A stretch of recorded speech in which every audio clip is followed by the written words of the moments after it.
ਸਤਿ ਸ਼੍ਰੀ ਅਕਾਲ ਦੋਸਤੋ।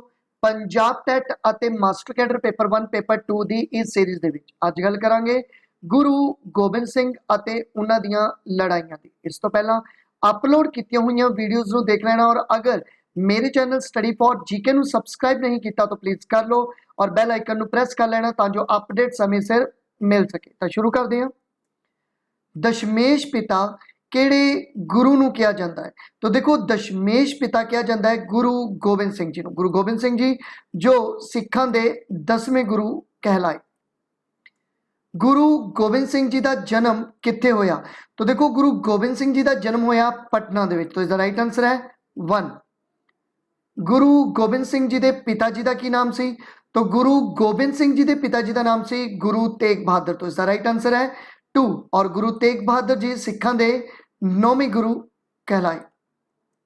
गुरु गोबिंद सिंह जी की माता जी का की नाम सी? तो गुरु गोबिंद सिंह जी की माता जी का नाम सी माता गुजरी। तो इसका राइट आंसर है 1। गुरु गोबिंद सिंह जी के जन्म समय भारत का मुगल शासक कौन सी? तो देखो गुरु गोबिंद सिंह जी के जन्म समय जो भारत का मुगल शासक बनया वो सी औरंगजेब। तो इसका राइट आंसर है 4। गुरु गोबिंद सिंह जी का सरप्रस्त कौन सी? देखो गुरु गोबिंद सिंह जी छोटी उम्र दे विच ही गद्दी ते बैठते हैं, 9 साल की उम्र विच ही। इस करके इन्हां दे जो सरप्रस्त रहे माता गुजरी और मामा किरपाल चंद। तो इसका जो राइट आंसर बनेगा वो बनेगा 4th। गुरु गोबिंद सिंह जी की दस्तारबंदी किहड़े स्थान ते हुई? तो देखो गुरु गोबिंद सिंह जी की जो दस्तारबंदी हुई सी ये हुई सी लखनौर दे विच। तो इसका राइट आंसर है 3। गुरु गोबिंद सिंह जी के नगाड़े का की नाम सी? तो गुरु गोबिंद सिंह जी का नगाड़े का नाम सी रंजीत नगाड़ा। तो इसका राइट आंसर है 1। खालसा पंथ की स्थापना तो पहला गुरु साहब दी गतिविधियां का प्रमुख केंद्र किहड़ा सी? तो देखो खालसा पंथ की स्थापना तो पहला गुरु गोबिंद सिंह जी दी गतिविधियां का प्रमुख केंद्र रहा पाउंटा साहब। तो इसका राइट आंसर है 2। गुरु गोबिंद सिंह जी ने अपनी रचनावां विच किहड़ी भाषा का प्रयोग नहीं किया? तो देखो गुरु गोबिंद सिंह जी ने अपनी रचनावां दे विच अरबी भाषा का प्रयोग नहीं किया सी। गुरु गोबिंद सिंह जी का सैनिक गतिविधियां का प्रमुख केंद्र किहड़ा सी? तो गुरु गोबिंद सिंह जी दियां सैनिक गतिविधियां का प्रमुख केंद्र सी मखोवाल। तो इसका राइट आंसर है 1। खंडे दा पहल की प्रथा किस गुरु साहब द्वारा शुरू की गई? तो देखो खंडे दा पहल की प्रथा शुरू की सी गुरु गोबिंद सिंह जी ने। तो इसका राइट आंसर है 4th। मसंद प्रथा का अंत किहड़े गुरु साहब द्वारा किया गया? तो देखो मसंद प्रथा का अंत किया सी गुरु गोबिंद सिंह जी ने। तो इसका राइट आंसर है 4th। गुरु गोबिंद सिंह जी द्वारा स्थापित किलियां विचों किहड़ा किला अजोके पंजाब दे विच नहीं है? तो वह है पाउंटा साहब। तो इसका राइट आंसर है 4th। गुरु सिखां विच संत सिपाही की उपाधि किहड़े गुरु नूं मिली हुई है? तो देखो गुरु सिखां दे विच जो संत सिपाही की उपाधि मिली ये मिली गुरु हरगोबिंद अते गुरु गोबिंद सिंह जी नूं। तो इसका जो राइट आंसर बनेगा वो बनेगा 4th। गुरु गोबिंद सिंह जी के जीवन की पहली लड़ाई किहड़ी सी? तो गुरु गोबिंद सिंह जी के जीवन की जो पहली लड़ाई सी वो सीगी भंगाणी की लड़ाई। तो इसका राइट आंसर है 2। भंगाणी की लड़ाई कदों लड़ी गई सी? तो देखो भंगाणी की लड़ाई लड़ी गई सी 1688 दे विच। तो इसका राइट आंसर है 2। पहाड़ी राजिया ने गुरु गोबिंद सिंह जी की किहड़ी लड़ाई दे विच मदद की? तो देखो पहाड़ी राजिया ने गुरु गोबिंद सिंह जी की जो लड़ाई विच मदद की सी वो सी नदौन की लड़ाई। नदौन की लड़ाई दे विच गुरु गोबिंद सिंह जी की मदद की सी पहाड़ी राजिया ने अगेंस्ट मुगलों के, मतलब मुगलों के खिलाफ लड़ाई सीगी ये। और नदौन का युद्ध कदों लड़िया गया? तो देखो नदौन का जो युद्ध लड़िया गया सी ये लड़िया गया सी 1690 ईस्वी दे विच। तो इसका राइट आंसर है 2। गुरु गोबिंद सिंह जी की रचना तो उन्होंने दे जीवन दर्शन का पता चलता है। तो देखो गुरु गोबिंद सिंह जी की किहड़ी रचना जिन्हों तो उन्होंने जीवन दर्शन का पता चलता है? तो वह है बचित्र नाटक। तो इसका राइट आंसर है 3। गुरु गोबिंद सिंह जी की गुरगद्दी ते बैठन समय कितनी उम्र सी? तो गुरु गोबिंद सिंह जी की उम्र सी उस समय 9 साल। तो इसका राइट आंसर है 2। मुगलों के विरुद्ध गुरु गोबिंद सिंह जी के ਜੀਵਨ ਦਾ ਆਖਰੀ ਯੁੱਧ ਕਿਹੜਾ ਸੀ? तो देखो मुगलों के विरुद्ध गुरु गोबिंद सिंह जी का जो आखिरी युद्ध सी वो सी खिदराना का युद्ध। और खिदराना की गल करिए तो खिदराना नूं मुक्तसर के नाम नाल अज जानिया जाता है। पाउंटा साहब विखे गुरु गोबिंद सिंह जी के दरबार में किन्ने कवि सन? तो देखो गुरु गोबिंद सिंह जी के दरबार में 52 कवि सन। तो इसका राइट आंसर है 52। खालसा पंथ की स्थापना कदों की गई? तो देखो खालसा पंथ की स्थापना की गई सी 13 अप्रैल 1699 तो 13 अप्रैल 1699 खालसा पंथ की स्थापना की गई सी। और ये विसाखी के दिन मन्ने जाते हैं, मतलब विसाखी का दिन सी। और इस समय जिहड़ा सीगा वो खालसा पंथ की स्थापना की जाती है गुरु गोबिंद सिंह जी के वल्लों। खालसा पंथ की स्थापना किहड़े किले दे विच की गई? तो देखो खालसा पंथ की स्थापना की गई सी केसगढ़ के किले दे विच। खालसा पंथ की स्थापना समय किन्ने प्यारियां की चोण की गई? तो 5 प्यारियां की चोण की गई सी। गुरु गोबिंद सिंह जी के वड्डे साहिबजादे किहड़े युद्ध विच शहीद होए? तो देखो गुरु गोबिंद सिंह जी के वड्डे साहिबजादे शहीद होए सी चमकौर साहिब की लड़ाई दे विच। तो चमकौर साहिब की लड़ाई दे विच गुरु गोबिंद सिंह जी के वड्डे साहिबजादे शहीद हुंदे। गुरु गोबिंद सिंह जी के छोटे साहिबजादियां नूं कंध विच किहड़े फौजदार ने चुनवाया सी? छोटे साहिबजादियां नूं कंध विच चुनवाया सी वजीर खान ने। तो इसका राइट आंसर है 1। खिदराना दा युद्ध विच खिदराना दे युद्ध विच शहीद होने वाले 40 मुक्तियां दा सरदार कौन सी? तो देखो खिदराना दे विच जो 40 मुक्ते शहीद होए, ठीक है, उन्हां दा जो सरदार सी वो सीगा भाई महा सिंह। एक्चुअल दे विच जो 40 मुक्ते सीगे ये गुरु गोबिंद सिंह जी का साथ छड्ड के चले गए सीगे। और ये लड़ाई सी आनंदपुर की दूजी लड़ाई, मतलब आनंदपुर की दूजी लड़ाई दे विच 40 जिहड़े मुक्ते सी ये गुरु गोबिंद सिंह जी साथ छड्ड के चले गए। और बाद विच जो खिदराना की जो लड़ाई हुई इस दे विच ये 40 मुक्ते वापस आते हैं। और ये 40 मुक्तियां ने इत्थे बेदावा भी जिहड़ा सीगा वो गुरु गोबिंद सिंह जी तो पढ़वाया सीगा। तो इसका जो राइट आंसर बनेगा कि खिदराना दे विच शहीद होए 40 मुक्तियां का जो सरदार सी वो सी भाई महा सिंह। 40 मुक्ते गुरु गोबिंद सिंह जी का किहड़ी लड़ाई में साथ छड्ड के गए चले सी? तो मैं हुणे दस्सिया कि आनंदपुर की दूजी लड़ाई दे विच साथ छड्ड के चले गए सीगे। और ये जो लड़ाई हुई सीगी ये हुई सी 1704 दे विच।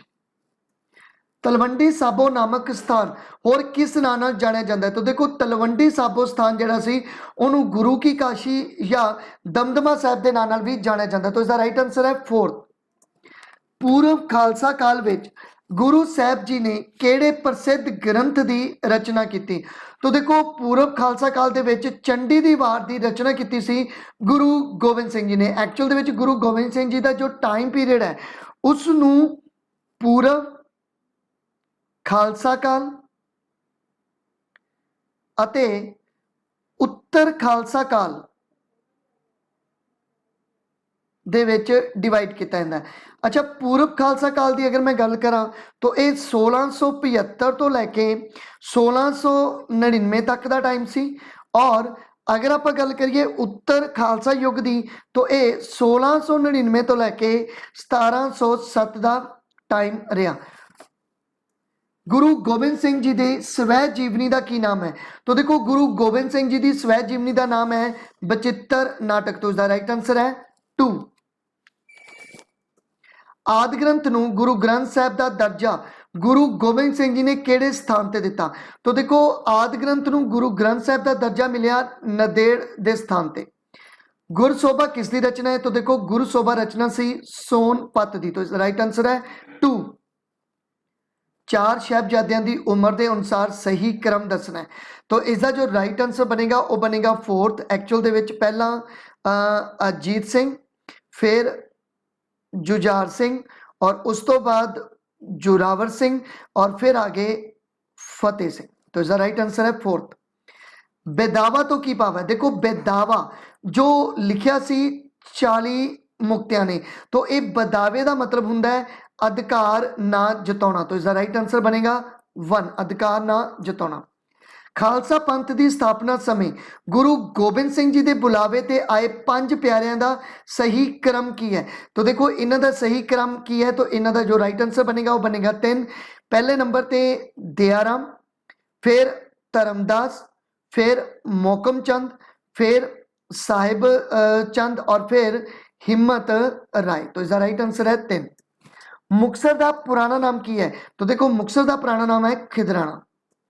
खालसा पंथ की स्थापना समय भारत का मुगल शासक कौन सी? तो देखो खालसा पंथ की स्थापना समय जो मुगल शासक सी वो सीगा औरंगजेब। तो इसका राइट आंसर है 1। चरण पहल नामक प्रथा का अंत किसने किया? तो देखो चरण पहल नामक प्रथा का अंत किया गुरु गोबिंद सिंह जी ने। तो इसका राइट आंसर है 3। पंगानी की लड़ाई का जिक्र गुरु गोबिंद सिंह जी ने अपनी केड़ी रचना विच किया? तो देखो पंगानी की लड़ाई का जिक्र हुंदा बचित्र नाटक दे विच, और ये पंगानी की जो लड़ाई हुई सी ये हुई सी 1688 दे विच। गुरु गोबिंद सिंह जी की केड़ी रचना विच वाल्मीकि अते कालीदास का जिक्र किया गया? तो गुरु गोबिंद सिंह जी की रचना ब्रह्म अवतार, इस दे विच जो सीगा वो कालीदास अते वाल्मीकि का जिक्र किया गया। 40 मुक्ते केड़ी लड़ाई विच शहीद होए? तो देखो 40 मुक्ते शहीद होए सीगे खिदरानी दे युद्ध दे विच। तो इसका राइट आंसर है 3। पीर बुद्धू शाह किस गुरु का समकाली सी? तो देखो पीर बुद्धू शाह जिहड़ा समकाली सी वो सी गुरु गोबिंद सिंह जी का समकाली, और पीर बुद्धू शाह ने गुरु गोबिंद सिंह जी की मदद की सी पंगाणी की लड़ाई दे विच। तो पंगाणी की जो लड़ाई हुई सी इस पंगाणी की लड़ाई दे विच जिहड़ा सी पीर बुद्धू शाह ने गुरु गोबिंद सिंह जी का साथ दिता सीगा। वजीर खान ने किहड़े साहिबजादियां नूं कंध विच चनवाया सी? तो देखो वजीर खान ने फतेह सिंह अते जोरावर सिंह नूं कंध विच चनवाया सी। तो इसका राइट आंसर है 4। छोटे साहिबजादियां नूं दीवार विच कित्थे चनवाया गया? तो देखो छोटे साहिबजादियां नूं दीवार विच चनवाया गया सी सरहंद दे विच। सही जोड़ दसना है 5 प्यारिਆਂ ਦਾ नाम अते खेतर ਦਾ नाम। तो इसका राइट आंसर की होएगा? तो देखो दयाराम ਦਾ संबंध सी लाहौर ਦੇ ਨਾਲ, धर्मदास ਦਾ संबंध सी दिल्ली ਦੇ ਨਾਲ, मोकम चंद ਦਾ संबंध सी गुजरात ਦੇ ਨਾਲ, हिम्मत राय का संबंध सी उड़ीसा दे नाल, और साहिब चंद का संबंध सी कर्नाटक दे नाल। तो इसका जो राइट आंसर बनेगा आड़ा। पाउंटा साहब की स्थापना किसने की? तो देखो पाउंटा साहब की स्थापना की सी गुरु गोबिंद सिंह जी ने। तो इसका राइट आंसर है 2। पाउंटा साहब की स्थापना कदों की गई? तो देखो पाउंटा साहब की स्थापना की गई सी 1685 दे विच। तो इसका राइट आंसर है 1। जफरनामा शब्द का की अर्थ है? तो देखो जफरनामा शब्द जो गुरु गोबिंद सिंह जी ने औरंगजेब नूं लिखिया इसका मतलब सी विजय पत्र। तो इसका राइट आंसर है 3। जफरनामा नामक पत्र केड़े मुगल शासक नूं लिखिया गया? तो वह है औरंगजेब। तो इसका राइट आंसर है 3।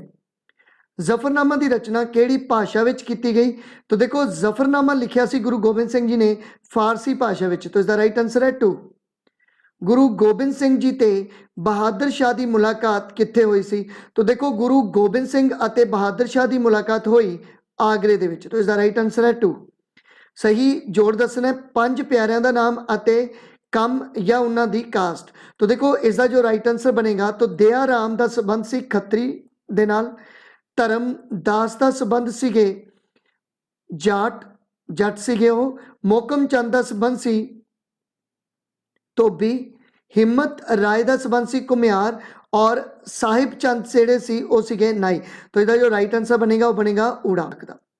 चमकौर की लड़ाई कदों लड़ी गई? तो देखो चमकौर की लड़ाई लड़ी गई सी 1705 दे विच। तो इसका राइट आंसर है 1। आनंदपुर की पहली लड़ाई कदों लड़ी गई? तो आनंदपुर की पहली लड़ाई लड़ी गई 1701 दे विच। गुरु गोबिंद सिंह जी कदों गुरगद्दी ते विराजमान हुए? तो देखो गुरु गोबिंद सिंह जी 9 साल की उम्र में गद्दी ते विराजमान होंगे हैं, और ये 1675 दे विच विराजमान हुए सी। गुरु गोबिंद सिंह जी ज्योति जोत कदों समाए? तो देखो गुरु गोबिंद सिंह जी ज्योति जोत समाते हैं 7 अक्तूबर 1708 ईस्वी में। तो इसका राइट आंसर है 1। तो thank you for watching. Please मेरे चैनल स्टडी फॉर जीके नूं सबसक्राइब कर लो, और इस सीरीज़ दी वीडियोज़ नूं देखने लिए मेरे नाल जुड़े रहो। तो थैंक यू।